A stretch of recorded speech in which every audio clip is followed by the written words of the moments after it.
Sumainyo ang Panginoon. At sumainyo. Ang mabuting balita ng Panginoon ayon kay San Juan. Papuri sa iyo, Panginoon.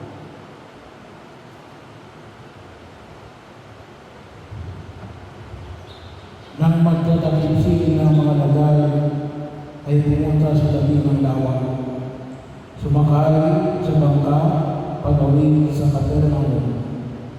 Madilim na'y wala pa si Jesus. Lumakas ang hangin at lumaki ang alon.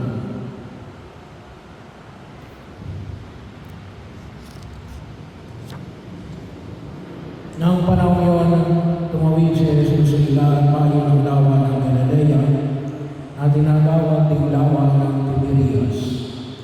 Sinundan siya ng napakaraming tao sapagkat nakita nila ang mga kababalagang ginawa niya sa pagpapagaling sa mga may sakit.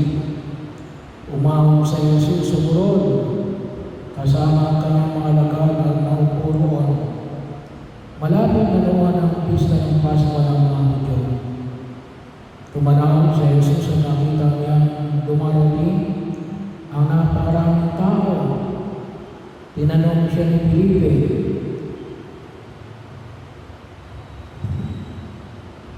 saan tayo bibili na tinapay upang makakain ang mga tao ito? Sinabi niya ito para sagutin si Felipe. Sabagat alam ni Jesus ang kanyang gagawin. Sumagot si Felipe, kaya na po halagang 200 dinaryong tinapay ang bilhin ay di sasapat para makakain ng tigkakaunti ang mga tao. Sinabi ng isa sa kanyang mga alagad, si Andres na kapatid ni Simon Pedro, mayroon po rito isang batang lalaki na may dalang 5 tinapay ng simbada at 2 isda. Ngunit kaano na po ito sa kanyang karaming tao? Paupuin niyo sila, ika na Jesus. Madamo sa lugar na iyon, umupo ang lahat.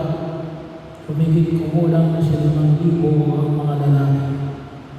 Ginawa niyo sa tinapay at matapos magpasalamat sa Diyos ay ipinamahal sa mga tao. Dahil din ang ginawa niya sa isda, binigyan ng lahat ng sa gusto nila. At nang makakain na sila, sinabi niya sa mga lagar, tipunin ninyo ang lumabis para hindi masayang.